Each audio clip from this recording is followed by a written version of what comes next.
Maricel Rodriguez Blanco, vous êtes argentine, vous êtes docteur en sociologie et maîtresse de conférences en sociologie à l'Institut catholique de Paris. Alors 60% des Argentins ont voté pour ce nouveau chef d'État. Alors, on se dit que c'est une personnalité un peu borderline. On se demande comment une telle personne a pu émerger à la tête du pays. En effet.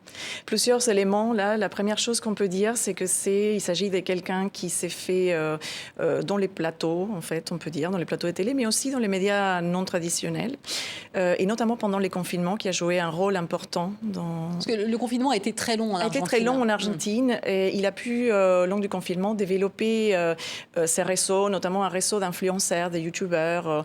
Voilà, Est-ce que c'est eux qui l'ont porté à la présidentielle ?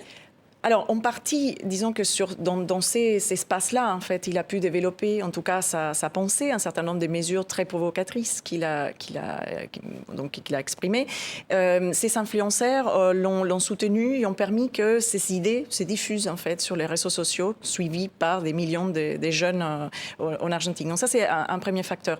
Le deuxième facteur, c'est que lui, en effet, il était un outsider. On peut dire que c'est un outsider du point de vue politique, puisqu'il était député. Derrière lui, jusqu'à 2020, on ne les connaissait pas dans la vie politique argentine, puisqu'il il a été élu député en 2020 avec cette force, donc la liberté avance. En revanche, il a été un peu absent du Parlement, donc on ne les connaissait pas vraiment. En revanche, il a été soutenu depuis là par une partie du centre-droite de l'Argentine, notamment ces centres-droits qui avaient porté à l'époque entre 2015 et 2019, l'ancien président Mauricio Macri à la présidence. Donc c'est véritablement ces structures politiques partisanes qui a fait en sorte que Milei soit élu président, puisque lui-même, même s'il avait fait un score vraiment impressionnant lors des élections primaires et obligatoires en octobre, un score de 30%, rappelons-le, il était quand même quelqu'un qui n'avait pas des structures politiques partisanes, on ne cessait pas de le dire, il n'avait pas des structures politiques dans les provinces du pays, c'est un pays fédéral, et donc les provinces sont très importantes, les gouverneurs sont très importants dans les élections. Oui, parce qu'il a été aussi élu donc, majoritairement dans la région de Buenos Aires. Exactement, à Buenos Aires, à la capitale, en fait, qui est une ville plutôt avec une classe moyenne très développée et des populations aisées. Il a été élu, il a fait un score assez important, en fait, autour des 15%.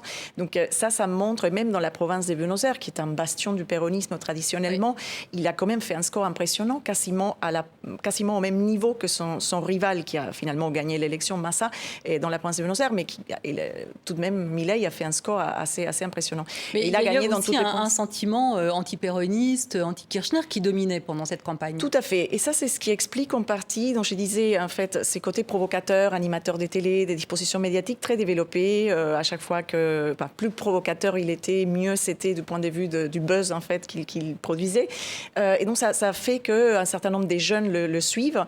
Et puis, le fait est que la plupart de ces jeunes ont un peu, d'une certaine manière, n'ont pas cru au programme, aux idées de fond. C'est pas ça la question. Parce qu'on a plus l'impression de l'émergence d'une personnalité que d'un programme. Exactement, mais ce sont plutôt organisés autour exactement de la personnalité du chef, du sauveur, il y a un côté médianique aussi dans ces leaders de Milei, et autour de ces signifiants de anti-péronisme, anti-kirchnerisme qui est très fort, qui existait en Argentine depuis longtemps, depuis le XXe siècle, mais qui ressurgit, renaît maintenant avec une haine très forte, avec des insultes, enfin tout un tas d'éléments verbaux dans l'espace public qui, de mon point de vue, ont franchi une frontière symbolique aussi.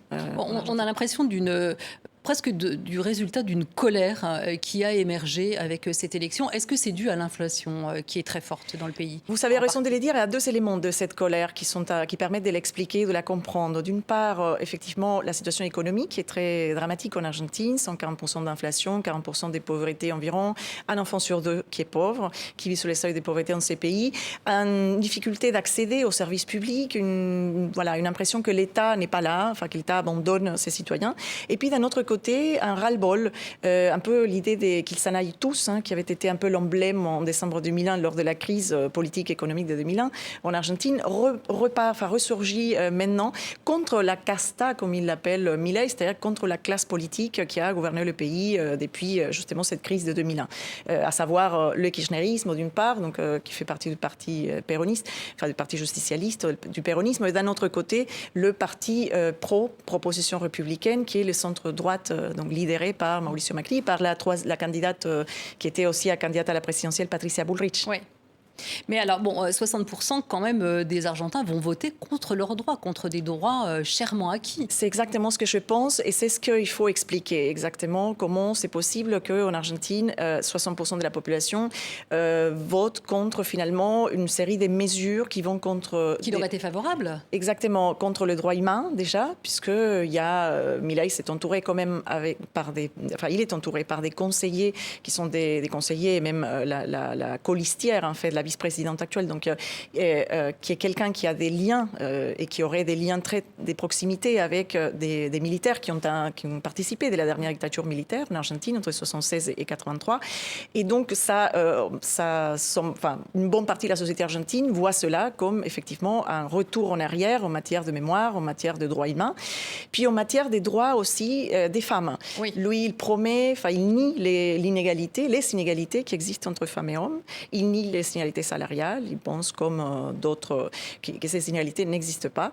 Et il veut supprimer, parmi d'autres ministères, le ministère des femmes, du genre et de la diversité, qui est quand même un modèle... Il va éliminer 8 des 18 ministères existants. Oui, des 18 ministères. Et en matière des droits des femmes, c'est quand même... L'Argentine était devenue, ces 10 dernières années, une espèce de modèle en Amérique latine, puisqu'on était très avancé en matière des droits. Là, maintenant, ça signifie un net recul, et cela risque de produire des effets néfastes, notamment en matière des mortalités des femmes et des féminicides, qui sont des sujets en fait très importants pour la société argentine aujourd'hui.